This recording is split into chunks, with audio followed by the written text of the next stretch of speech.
I'm Stacey. I'm Jenny, and this is Learning for Life, a homeschool podcast. We are two homeschoolers who use different methods, curriculum, and strategies to make it all work. Our goal is to help parents teach kids how to develop a lifelong love of learning. Hi, everybody. Welcome to part 5 of the Summer Book Club. We are reading Home Education by Charlotte Mason. I forgot there for a second what we have been spending so much time reading. And this section is called Lessons as Instruments of Instruction, which this is a monster of a chapter. So I really just want to dive in. But first, I want to introduce my lovely co-hosts. First, there is Stacey, who is the other half of Kids Learning for Life with me. And then we also have Christine, who is our longtime friend and blogger and YouTuber and an all-around Charlotte Mason enthusiast. Would that suit you correctly? Yeah, I'll take it. I've been searching for the words for you this whole time, and I think that we are live and you can comment live here and be a part of the conversation about part 5, which is a monster. Like I said, it's a massive chapter. It's almost half of the book in itself. So we're really just going to try to zoom through this, but if you have any thoughts, please let us know and we can respond. And also, I wanted to remind you that this is a video that is on our YouTube channel, but it's also a podcast on our podcast feed, which is called Learning for Life. So check it out both places or whichever one is more convenient to you. I'm personally a podcast person. Stacey's a video person. Christine is neither. Blog. I'll take a blog. Blog. She likes things in writing, and I'm not going to transcribe this. I'm sorry. Okay, well, I wanted to get your thoughts on this section, Lessons as Instruments of Instruction. What are your overall opening thoughts to this, to kind of give a broad overview as to what we read in this chapter? Who wants to start? Stacey. Okay, Stacey, All right. you go. Okay, so again, being the outside Charlotte Masoner, but reading this book, I have realized there's a lot of things that I do enjoy about the Charlotte Mason method. This is definitely the chapter of all chapters to revisit and kind of, it's not necessarily a step-by-step guide, but it does kind of give you a direct overview of what she's talking about when she's talking about how to teach reading, how to teach math, how to teach this. And so it's definitely something that, if you were reading this along with us and you skipped over a few sections, it's okay. You can always go back when it's interesting to you or when you need that section. You don't have to feel like you went through the whole thing and had to retain every little bit of detail, but just being able to know that you can go back and revisit if needed. Yeah, I like that. I think that this section was kind of interesting for me. So my kids are out of the stage that this is referring to. So there were sections that I for sure in this chapter checked out of because both my kids are already avid readers. I'm not intending to ever have any more. So I'm okay, I'm just going to skim through this. But I really did love on page 215 in our book. I think this was really, she's talking about reading, but I wanted to read this because I think it's just a really awesome thing to bear in mind because she starts rattling off a lot of stuff and it's very specific. And some of it you might be like, what the heck is she talking about? Or you might be like, this is weird. But she says, there's absolutely no right and necessary steps to reading, each of which leads to the next. There's no true beginning, middle, or end. And she kind of talks a lot in that section about how there's not really one way to do it. So I think that's just helpful to keep in mind because there's some stuff in here that, all of us would probably read and be like, I don't like that. I'm not going to implement that into my homeschool. But I just love that, obviously she was so passionate and so educated. She dedicated her life literally to studying children and to creating this. So I just love that we can kind of take what we want from it and then maybe not dwell on the stuff that's not for us. Yeah, I love that. And so in that nature, that fashion, we're going to not really go step by step, section by section of this chapter because it's just a lot. Like we said, she starts out talking a lot about kindergarten, which I think basically the main takeaway from what I saw was don't interfere too much with your children's education too early on. It's a big thing in the Charlotte Mason method to wait until the age of 6. before formal lessons. So she has all this stuff about kindergarten at the beginning. Personally, I kind of just skimmed through it because my kids are also older than kindergarten. Although I guess I'm the only one here who does have a toddler, so maybe I should have paid more attention. But I'm gonna have to start over one day. But yeah, so that's the whole beginning section. So if you don't have a kindergartner and you don't have any more like young kids coming on up, then you can kind of, in my opinion, skip that section. I don't know. The first one that I really wanted to get into here is reading. So Charlotte Mason, obviously in the Charlotte Mason approach, there is a huge emphasis on literature. But in this, she's giving like step-by-step instructions as to how to teach reading. And this is something that I would consider myself a Charlotte Mason homeschooler, I've kind of struggled with this because I want my kids to like graduate to these massive, big, profound books. But first you have to like, and I did for the most part enjoy reading about her approach. So like I took a little note here. I said, reading lessons should not result in tears. And if they do, the fault lies with the teacher. And I was like, ouch, that hurts me. But not that my kids have ever cried from a reading lesson. But do you guys have any thoughts about the reading section here? Okay, I do. There was this one section that it sounded, okay, so she's talking about like when you go to start teaching reading and she's like, get the house tidy before, like make sure big kids are out of the way. And the whole time that I was reading this part, I said, this sounds exactly like the tips that people give when they want to potty train their kid in 3 days. Like, I know, I totally read that as a first-time mom. I was like, I need to potty train my kid. Let's do it fast. And so, but like all of the tips are like, get the big kids out of the house, barricade your kitchen, and like all. So it was just really interesting to see like her method on this, to like getting your kid to start reading. And anyway, I thought that was funny. I don't know if either of you thought of that at all.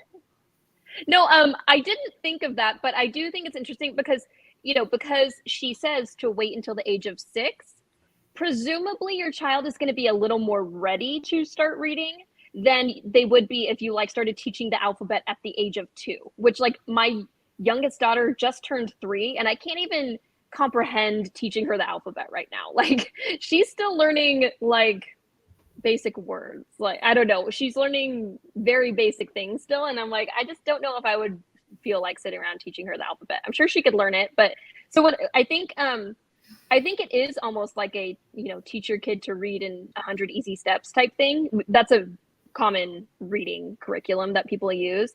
But because your child is older and maybe there are there's more brain development that's already happened, that they are more predisposed to like learning quickly. So I do think that observation is really interesting though, what you just said, Stacey. I think another thing that's interesting is like when she was writing this, a lot of the people she was writing to would have sent their kids at 8 years old to a school. Like this wasn't exclusively for homeschoolers. So I kind of found myself wondering at times like that's the age she's talking about, but for some families, it's going to be different. Like there are some kids I know that it really doesn't click until they're like 7 or 8. Or if you use like more like a Waldorf method or something like that, like it really isn't like reading isn't going to click till they're a little older.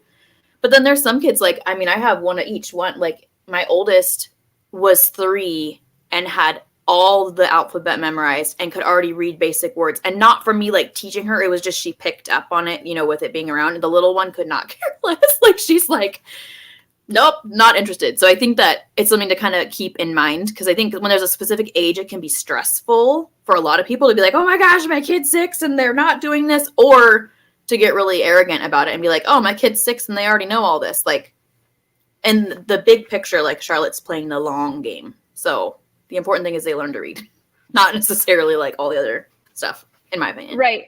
Yeah. And so one thing also that I wanted to talk about in this section before we move on is that she's very big on like learning these things visually, which might not work for every learner. Now we know that people learn like auditorially or, you know, visually or kinesthetically or whatever, but she really talks about visualizing these words and kind of learning them by sight. So it's not really necessarily a phonics based approach. It's more of a sight word type approach, which for my kids, one of the things that I've kind of taken away from this book is the whole like close your eyes and picture what a word looks like and then spell it.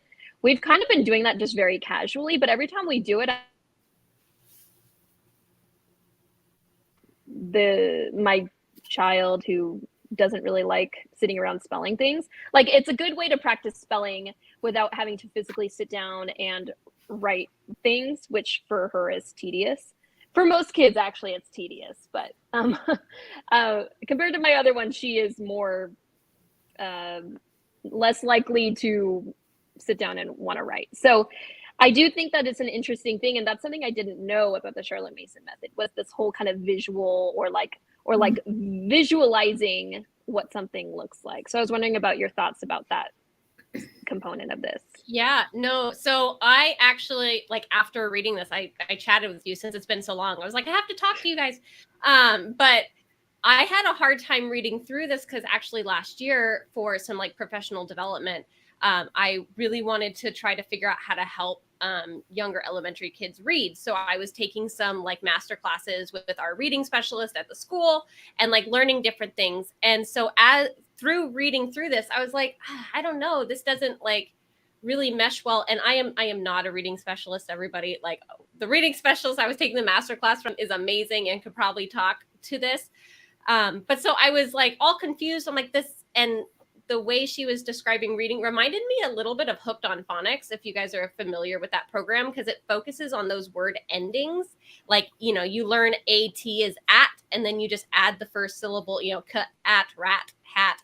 And then it kind of just builds on itself that way. But when I was talking to Christine, I was thinking about, she was mentioning how, you know, Charlotte Mason was doing this a really long time ago. And if you think about it, she's probably pioneering what has now become different ways that people have learned to read. So if you were reading this and you're like, oh, this is how you learn to read, it may not be the best for, like Jenny was saying, for every single kid. I mean, Charlotte Mason used it and was successful with it. So it's not that it doesn't work. It just might not be the best for every learner today. So that was my big takeaway from it. I was just trying to figure out, I was like, this doesn't sound right for how my kids learning, because we're an all about reading family. We love phonics, not hooked on phonics. There's a difference. Jenny and I will never go back to hooked on phonics. But we both love all about reading. So yeah, so I'm just a big proponent for phonics. So this whole memorizing words was really hard for me to grasp. I think that's really interesting. And talking about hooked on phonics. So I don't know if I've ever told you all this story, but I remember being 3. I was literally 3, about to turn 4, and I wanted to learn to read. And my mom was like, oh, there's this new thing called Hooked on Phonics. It was like brand new on cassette tape back when I used it. And I cried every day using that thing. Like, cause they, you know, just goes through and I'm like, I can't keep up. I don't know what's going on. And then my mom handed me some Bob books and I already knew, like, you know, what the sounds all the letters made. And literally it just made sense to me, which I think actually really is similar to what Charlotte Mason's talking about, because Bob books are like that. Like you learn at, and then you just, you know, s, you know, like all the different. So I thought that was really interesting. But I think again, in this section, I kept finding myself thinking, like, so I read Charlotte Mason's volume 6, Philosophy of Education, several months ago, and absolutely loved it, even more than I loved this book. And so I think that, like, when she's giving all these specific things, like, down in the weeds, almost, it kind of feels like to me, we got to remember, like, to zoom out and look at, like, what's her whole, like, philosophy? Because I think there's a lot of ways you could teach a kid to read and still maintain a Charlotte Mason philosophy. So I personally don't like being in the weeds. It stresses me out. So I just skipped past the parts I was like, no, thank you. Not for me. Yeah, and I think this also feeds into that section that you already read, Christine, about basically, like, there's no tried and true for sure way to do this. So yeah, I think that's always something good to keep in mind. Let's move on to another section, because there are lots of sections, like I said, in this. I really wanted to talk about the art of narrating with you guys, because narration is a cornerstone in the Charlotte Mason method. It's something I need to be better at. Well, I need to be better at facilitating, I guess, because it's really hard for me not to correct my kids. But that's a whole other.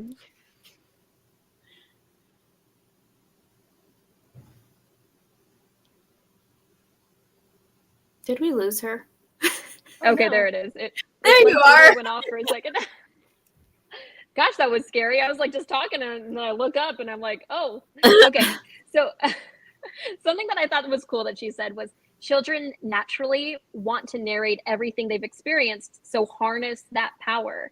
And so that's what I've really been trying to incorporate. Like I'll notice when like my older daughter is now free reading like chapter books and stuff for the first time, and she'll just come up to me after like even just a page and say, oh my gosh, this and that happened. So I'm trying to get that sort of enthusiasm into our actual like Ambleside Online history or just like literature or science readings. So do you guys have any special thoughts on narration? What did you think about this section of the book? Christine, take it away on this one. I really enjoyed this section also. And I thought it was just really like practical and not in the weeds. So from the last section, I was like, look at this. It's so inspiring. I underlined, this was on page 232 in this version, if you're reading this one. And I loved this. Like it says, the points to be borne in mind are that he should have no book which is not a child's classic, and that given the right book, it must not be diluted with talk or broken up with questions, but given to the boy in fit proportions as wholesome meant for the mind, and the full trust that a child's mind is able to deal with it, its proper food. And I just really loved that because I think like it's so easy, especially if like exposing your kids to classic literature is new. Like it's really easy to want to try to like dissect it or like ask them a lot of like prompting questions because that's what a lot of us are taught to do, right? Like we don't learn narration in our culture.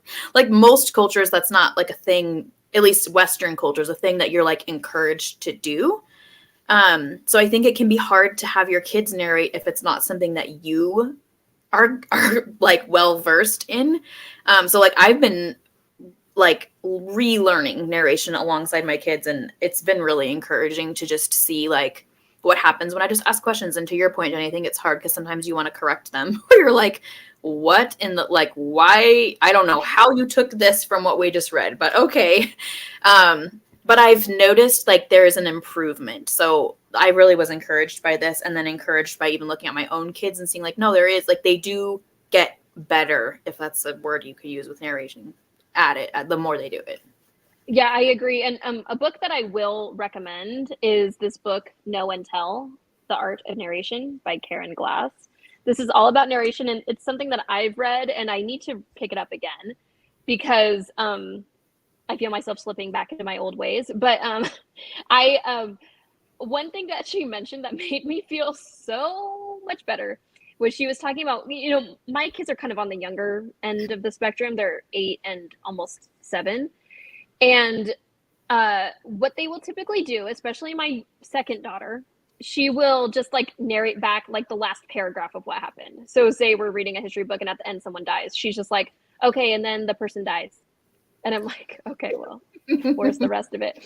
But in the book, in Know and Tell, she something that's pretty cool about the book is it shows a lot of examples of narrations at different ages. So it made me feel better because I'm like, okay, this is normal. They're not going to narrate it perfectly. They're not going to write a dissertation on this small little chapter. And yeah, I love that part that you pulled out because also it brings up that food analogy again, which I love when it comes to education. Yeah. I love that. I also love like this whole idea of narration in the section before that was about recitation.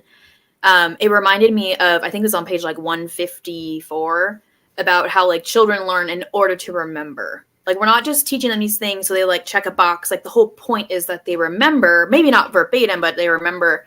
And I've really been challenged in helping my kids to listen in a way to help them remember. And so it's been really cool to see like with my 9-year-old, she remembers so much more if she's doing like handicrafts while I'm reading to her or if she's reading herself. So it's been really cool to be able to use like different Charlotte Mason tools while I'm reading to them, because I think so I'm not a good auditory learner at all, like never have been. If someone's just telling me something, I think that's why I love books so much. Like I'm like I don't remember. It's really hard for me. So I think it's just so cool that she gives you so many like tools to be able to help your kids remember, because that's really, I mean, narrating is just telling what you know. So I love that. It's really not as hard as it can seem. It can seem intimidating. Totally. Yeah, it's way easier. Really, go ahead. No, go ahead, Stacey. I was just going to ask you your thoughts, because I know you're newer to narrating. Yes, so narration is one thing that I probably knew before coming into this book, just because of, chatting with you, Jen, about it. And because I'm like, what is this narration you speak of? So this was actually really interesting, and it's something that I do try to do, but I'm also selfishly waiting for Jenny to finish Show and Tell, so she'll give it to me and let me borrow it. But so we'll get to that later, Jenny. I really liked how this section talked about like the type of books kids should have. And I have recently discovered the Amplified Online book list. I was at the library the other day, and I was like looking through all these books, and in today's world, there's so much. There are too many good books. And so I'm just like, what's new, what's old, what's good. Because, there's old books that suck. There's new books that suck. I was like, how do I find the good in both genres and years? So I went to the AO book list and got a bunch of books, and I'm super excited about a lot of them to have my kids free read, to utilize them just for read alouds. So I really love that she was talking about the types of books. And when I was reading that, I'm like, yes, that's the kind of books that I want my kids to have and to have read to them. One thing that I took away from it that I thought was really interesting, especially now with so many books having like little pictures in them, even chapter books will have just like a little picture every 5 pages. But how she mentioned, don't show the pictures until after you finished your narrations. And I thought that was really interesting and something I didn't really think about.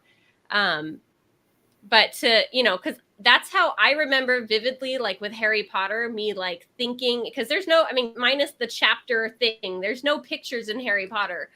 And then when the books came out, I'm like, when the movies came out after reading the books, I'm like, that is not what was in my head. But sometimes what I came up with is better than Hollywood, but that's another story. Anyway.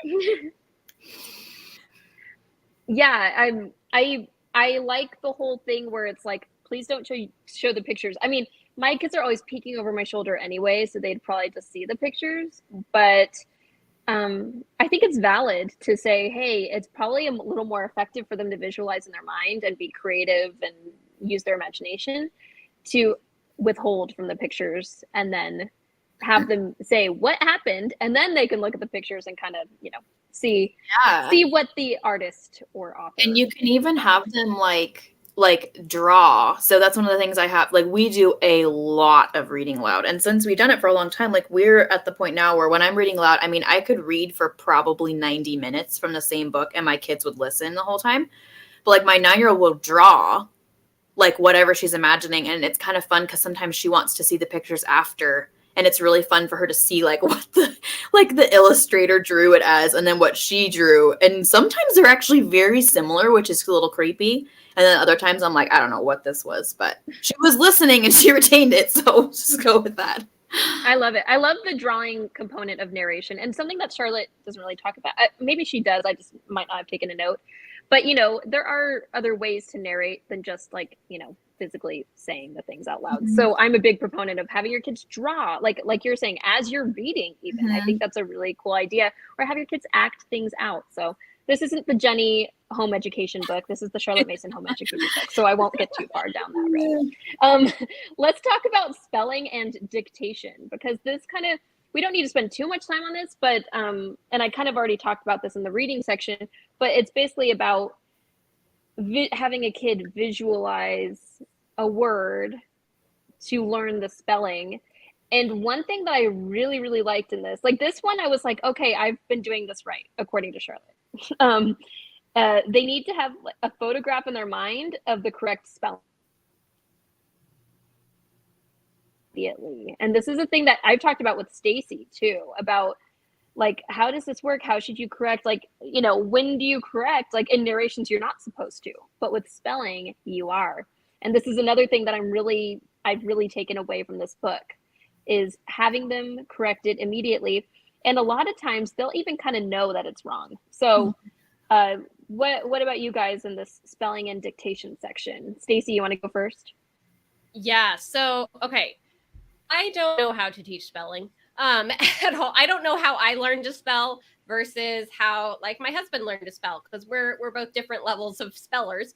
And he had a lot harder time figuring out spelling, and I also did, but like it's just like we came to it at different times in our lives. So the whole photographic image, that doesn't resonate with me personally. But a lot of the things she was talking about is like, once you see it, like it can get ingrained in your head. And so one thing that I started to do very early on with homeschooling, it was something that I was actually, I don't know if I was taught it through my credential program or if it's just something that I saw in other classroom, like public school classrooms. When you have a classroom of 30 children, you cannot have all of, and you're having them all work on a writing assignment and they all need to know, oh, Mrs. Lewis, how do you spell such and such? Or how do you spell this? You can't do that for 30 children. So something they would do is, oh, use your best guess spelling. And they just want the kid to sound it out and write whatever they can. And so that's kind of what I started out doing. But after like, you know, chatting with my husband, I'm like, this doesn't seem like that's going, like he was kind of on Charlotte Mason's sides before we knew about Charlotte Mason. He's like, once they start seeing it spelled the wrong way, they're going to just keep spelling it wrong. And I was like, oh, okay, that makes sense. So this was actually really interesting. I feel like I'm trying to find like a happy medium because I don't understand the like photograph. I don't have this photographic memory she speaks of. I cannot like, I have to visually see it. I can't close my eyes and see the word, if that makes sense, to know if it's right. Because you know how you look at that, you write it and you like look at it, you're like, is that right? So yeah, so that was kind of my takeaway, was I did find that there were ways I had tried to do it previously and then have kind of gone to like this other way. Christine, how about you? I'm going to keep my thoughts brief because I really want to skip ahead to talking about math. But okay, the thing that I will say, which I think does tie into math as well, is we have to keep in mind that at this time, paper was not something super readily available or cheap. So most of the time they had a tablet for like chalk. So they like learning things in your mind, like seeing it visually, like in your mind was what, I mean, you had to rely on that because you didn't have just books where you could all be writing in it. Sometimes in classrooms, like the kids wouldn't even each have a copy of whatever book it was. They would be passing it around and you'd have like a chalkboard. So I think that it's important to keep in mind, like the reason I think she also focuses so much in this whole section on seeing it in your mind is because that's what they had to do. Like it's just a practical factor. Yeah, good point. They had their slates, and that's so crazy to think about. Right? It wasn't like worksheets literally couldn't exist, which is interesting. No. Okay, we're gonna skip ahead. I really want to talk about math, but briefly, I just want to say I really liked her section on Bible lessons. If you're looking into trying to do Bible lessons with your kids, I think it's a must read, but we don't need to talk too much about that. We can skip ahead to, sorry, Christine, it's not called math, it's called arithmetic, okay? It is. As soon as I said it, I was like, I like how you're like, oops. Yep. You know. Okay, let's move into arithmetic now. So I don't want to start this section off. I want one of you guys to start this. Christine, you start this arithmetic section. What were your notes and takeaways from this, and what do you want to talk about? So I don't have a whole lot to say about the like nitty gritty, all the little details. Again, the weeds are not my favorite thing. But as far as like a high level overview, it was really cool to read this and then be able to connect it back to the math that we started using this past year, which is Ray's arithmetic. And if you're familiar with Ambleside Online, AO, which Stacey was just mentioning, Ray's arithmetic is one of the, I think there's like 3 maybe that are listed as like Charlotte Mason math. And I started using it kind of out of desperation because I had like, my kids were just all over the place. Like I have one who's like very math minded and, engineering geared, but she was still really struggling to like memorize things. And so we started using Ray's arithmetic, and I adore it. It's a very different way of teaching math, but when I was reading through this, I'm like, oh my goodness, like no wonder it fits in, because it's very similar to how she was teaching it. And I do think that with how many different ways we have to teach math now, it can be an absolute disaster. I think that we make it so hard. Like back in the day, there was like 1 or 2 ways you learn math. And now we have 40? I don't even know. Yeah. So as far as like how many different ways to learn math, that is one of the hardest things I find working with other homeschoolers, is when they don't like a curriculum. Like, what do they move to next? Is it similar? Is it different? Where do they, what level do they start on? Because there are so many different ways and they don't correspond. It's not just like, oh, I'm moving from like history and I was working in this time period, so I can just move in. It's a lot harder because some books will, I think it's like the math you see, each book, one is addition, one is then subtraction, then multiplication. So it's all separate in each book, where some books combine all of that and teach everything. So yeah, there is definitely too much math out there. Oh, go ahead. Yeah, no, go ahead. Well, so something that I like that she talked about, and I don't know if you guys see this in your math curriculums. I feel like I'm kind of seeing this now. I'm using MEP, which is another one that used to be listed on Amazon online, although I can't find that section anymore, but it's free. It's available online. Check it out. I talk about it a lot. So I really like that her concept about math is not memorization. It's not like being the best or the fastest at doing math. It's basically the role of math in our lives is to strengthen our reasoning skills and logic and understand what steps come next. And so that's another thing that I've taken from this book is like, okay, it's not about the kids memorizing which numbers add up to make 13. It's about having them look at something and be like, okay, what applications, what processes do I need to apply to this to find the answer, which I think is really cool. So that was my main note on this section, but it was kind of life-changing to see her say this, Yeah, I think math can be like something, especially if you're talking about a Charlotte Mason education, that's like the ugly stepchild. It's like over in this other arena, because Charlotte Mason, like everything else you're learning from living books and literature, but math is like kind of on the outskirts. So it can be easy to make the mistake of one, not valuing it. And something that I've really, as an adult, really been encouraged and challenged by is that like learning math can still be super exciting and wonderful. And I grew up with this mentality of like, having a Charlotte Mason-ish education, like math was this thing I hated. It did not make sense to me. I hated how boring the textbooks were. I like conceptually, I could not grasp a lot of the concepts because I couldn't. But we have been reading a couple books over the last year that just explain like the beauty of math. Like there's a book called The Joy of Mathematics, and there's another one by the same author that I'm not remembering the name of. I'll go look it up in a second. But it introduced even like really complex like concepts about math in this way that it's like super accessible. So I think like, I mean, this is like me talking to myself, but like Charlotte Mason talking about like having your kids love to learn, like math's included in that. It shouldn't be like this thing that you're like, we're going to do all the things you like and then this thing you hate. Like, I think it's just like how you go about it. And I loved how refreshing this section was, because it was just reminding me of all those things that I've learned as an adult, but I really want to instill them in my kids. Like, I don't want math to be scary or weird or like this thing that they hate. And I don't think it has to be. Well, and something, this is maybe a side tangent, whatever. But, as someone who didn't learn anything about music or anything as a child, but then as an adult, I taught myself how to play guitar for like the years that I was between when I got married and then when I had kids.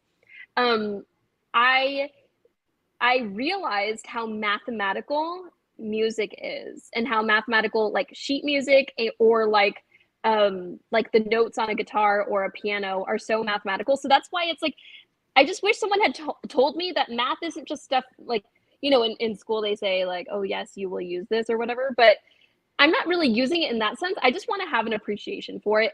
And then also, like I said, going back to what I said about how the role of math in our lives is to kind of figure out the means to an end.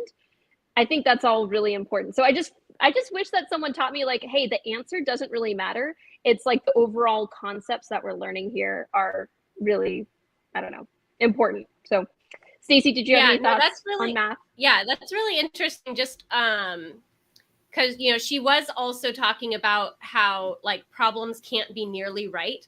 And there are several times in this book that I've been reading and I'm like, is Charlotte Mason alive today? Because she's talking about how like there are other like teachers that will like mark an answer like half right because the kid was almost there. And like, you know, we talk about, oh, kids always get awards in sports, everybody gets an award. But so I just thought it was really funny just to see her being like, problems can't be nearly right. Like they either are or they aren't. Stop trying to like kid kids. But yeah, so anyway, that was one of my main takeaways. And yes, the approach, because I think the MEP that you use generally is similar to primary mathematics. One thing that I did notice, and again, you know, this was written a while ago, so they maybe didn't really put a lot of emphasis on anything else other, because this is just arithmetic, but it doesn't include any like shapes necessarily or any of these other like money, and it doesn't really include all of that. It's really just focusing on the numbers, which I think that might, I don't know, Christine, let me know if you know anything about this. I could just be because it's older and they didn't like, if you knew how to do numbers, you could move into money very easily. It's something, you know, if you live life, you should know what shapes are. So it's not like that was something they necessarily had to teach in a curriculum. Yeah, I think she addresses that type of stuff more in school education, but like shapes and stuff is something that she would combine more with geometry, if I'm not mistaken. And from what I've read of her volumes, the older, like the higher up you go in the volumes of the older the kids, the less she really gets in the weeds about these things. It's more like method. But like raise arithmetic, for example, which I think she actually, like her schools may have used at one point. I can't quote that for sure, but I think they may have, because it was like the mainstream math for years and years in Europe. They don't actually introduce that till much later. But the kids in their very first year are learning addition, subtraction, multiplication, and division, like kindergarten, which to me is like, what? Like just totally different. That's very interesting. And Christine, I keep meaning to let you know, I saw some sort of raise arithmetic product in the catalog I get from Rainbow Resource every year. So I'm hoping it's making a comeback to be a little more mainstream. Yes. So that would be really cool. Notebooks, they have workbooks that Mott Media creates now, and I believe that Rainbow Resource sells them. I'll have to take a look at that because I'm very intrigued. Yeah.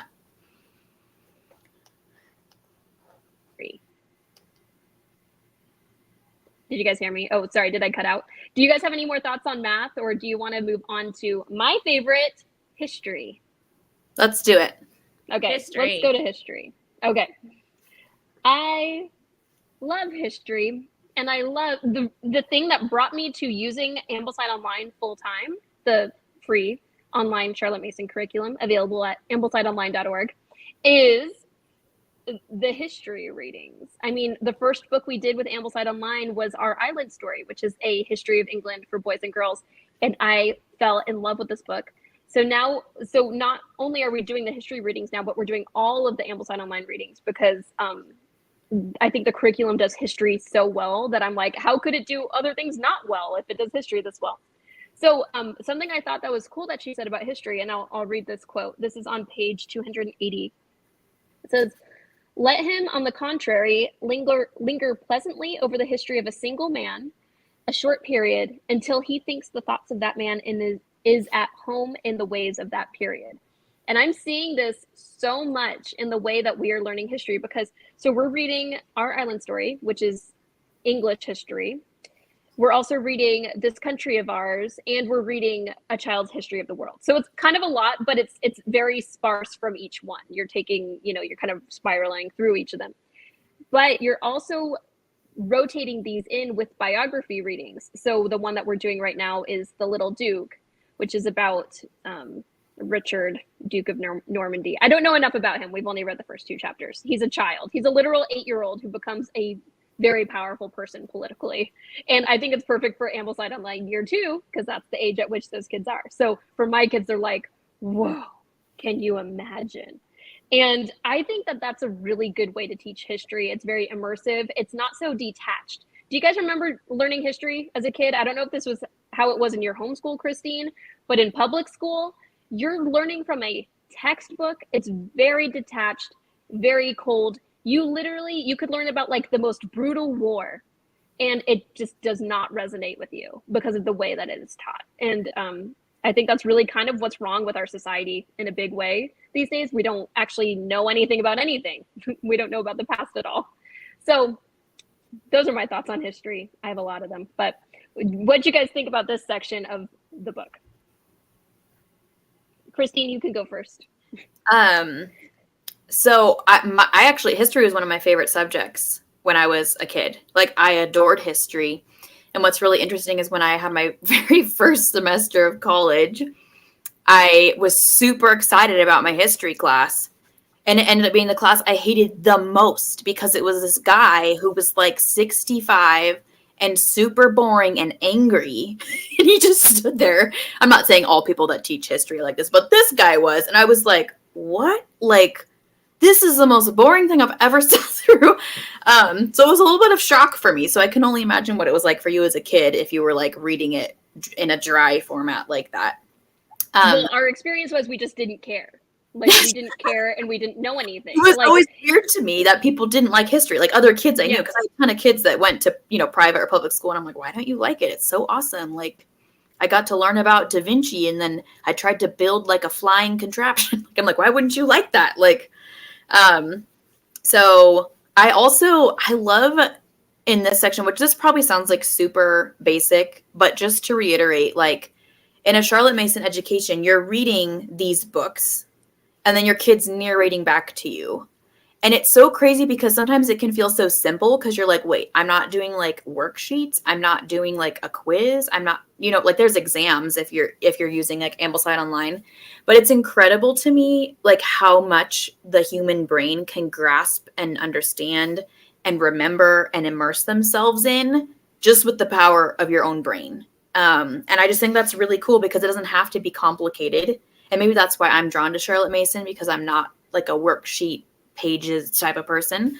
But I love it. I also loved the section when she talked about Plutarch's Lives, just because we're starting that this year. And I was like, what? So I was really grateful for this little section. My notes literally say, love the section from Plutarch, ! Like, I'm really excited to do that in the coming years. And she does mention on page 292 dates. She details how to do a simple book of centuries, essentially, without saying the term book of centuries. So that's always a tool that you can use in your homeschool to help kind of solidify these historical events in a timeline, which is something I'm a big proponent for. I love the concept of a book of centuries. I could be better about putting dates in my book of centuries, but that's a different topic because I always forget. Stacey, what did you think about this history section? Okay. I did not like history growing up for all the reasons Jenny described.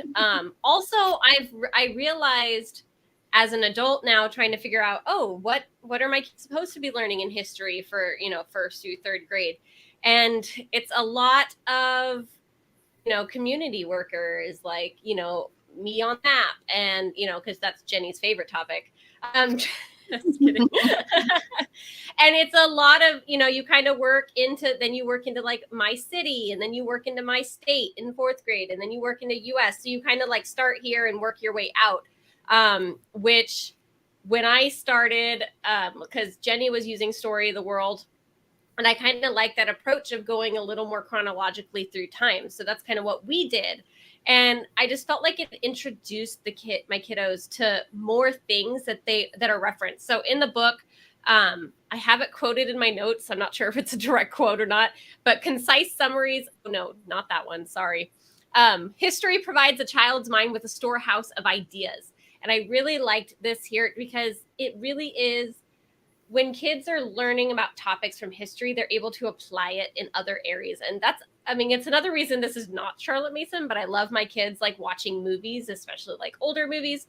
And because they're learning about different things inside of movies, even if they don't realize it. Like they're watching a show and they visit Egypt. So they're like, oh, pyramids and oh, pharaohs. And, they start to learn different things, whether it's, living movies or not. I'm going to come up with my own term here. But it's basically just having them have that knowledge. They're able to then use that going forward. So, the book says, don't use concise summaries. And, it also, along with that dates, Jenny, it gave a bunch of like book lists, which was really nice too. And I think the Island Story was in there, which I'm excited to read that this year. Yes, it's so good. And I'm super against all these, like the ways of teaching, like maybe it's social studies. Maybe this is what I don't like the whole, like, what is my role? This is who I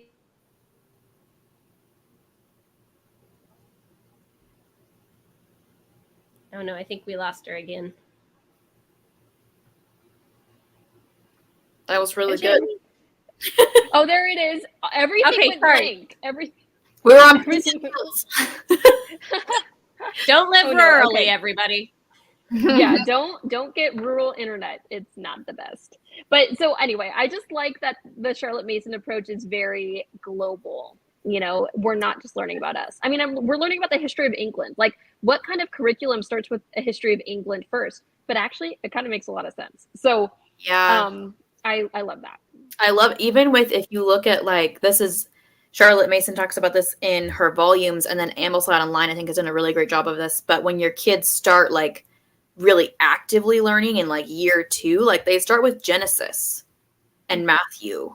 Like, it's not like starting with the concepts of like, God loves you. I mean, like those things are good truths, but it's like you're coming from here and then doing this versus like here and then eventually you get out here. I mean, in like when my kids were in public school, they had a rotation on one day a week where they had what they called specials, and it was social studies, culture, and history all together.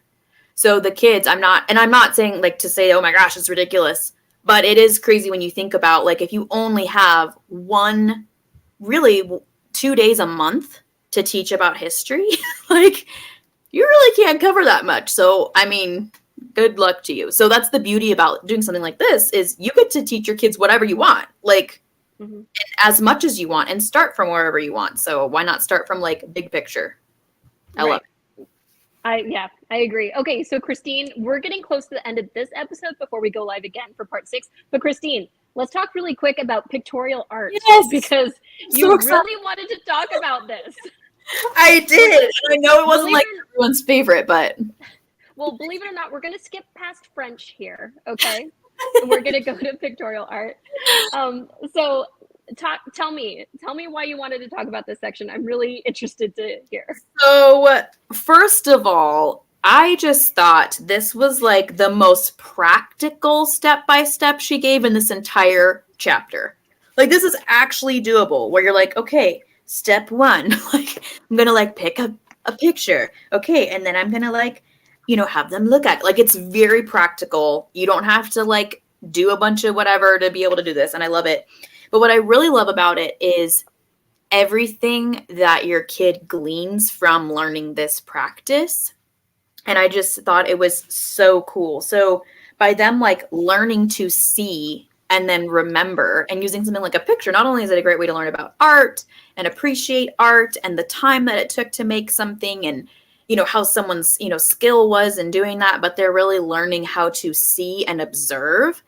And that is such a precious gift. And I just think like it's just way bigger than talking about pictures. You know, like it seems small, but it's such an amazing skill. And I think that it's also a lost skill. Like we talked about this, maybe not the last video, but the one before, about how most of us don't look at any single image for more than like 3 seconds.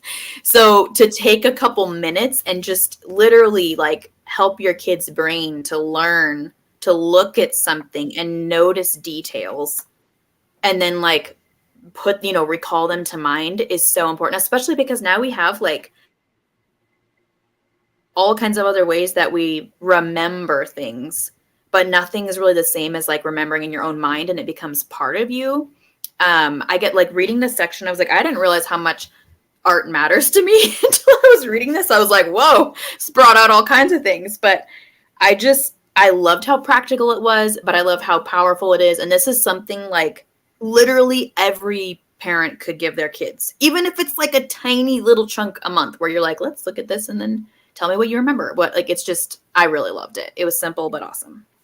This is something that I am planning on doing more with my kids, is just observing more artwork, because it's kind of an area where I don't know a ton about. So it would be really fun to do together. And you don't need to have, like, Christine has a lot of art prints right now. That's a whole story. Don't be mad. That's a whole story, but you don't need to actually have, you don't necessarily even have to like keep art prints in the house to, like, you can, if you needed to, you could like look these up on a tablet, or, you know, or even your phone if you absolutely had to. Or the library. Or the library. Yeah. I mean, there are so many resources for you if you even just want to look at art with your kids. I know for us, there's kind of a semi-close art museum. So, yeah, I think it's important to, this kind of reminds me of the whole nature study section where it focuses on observation, but it's also about like making that time to do it. And I don't know, I like this kind of stuff too. So I just wanted to hear exactly why you were like, Christine literally put in the notes, yes. I just felt like it's so important. Like, it's so important. And especially because it's a lost art. Like, this at the time may not have been so like, oh my gosh, this is crazy. But now it's like, I mean, we go to museums all the time. We have one like a world-renowned museum less than a mile from our house, which I'm so grateful for. And I just thank God all the time, because that's not something everybody has. But it's crazy to me how many people in there are old. And I don't think it's just because of an interest. I'm like, I think that people, you know, who grew up without all the distractions probably had to learn to observe in a different way than kids are now. So I'm like, well, who's going to be here in like 60 years when my kids are older? Like, will there be anybody? Like, I don't know. It's just crazy. It's just crazy. That's our job, is to keep the museums in business, apparently. Okay. Before we wrap it up, any final thoughts from anyone? Is there something that we didn't get to that you want to speak on? Now is your time, because we're about to move into part 6 in a separate episode. No, we're all good? Okay. So we are about to hop onto a separate live in about 20, 25 minutes to discuss part 6 of home education. But in the meantime, you can always find us on social. We are at Kids Learning for Life everywhere. You can also email us at kidslearningforlife@gmail.com. And I think that's it. So I guess it's now time to say, see you next time. See you next time.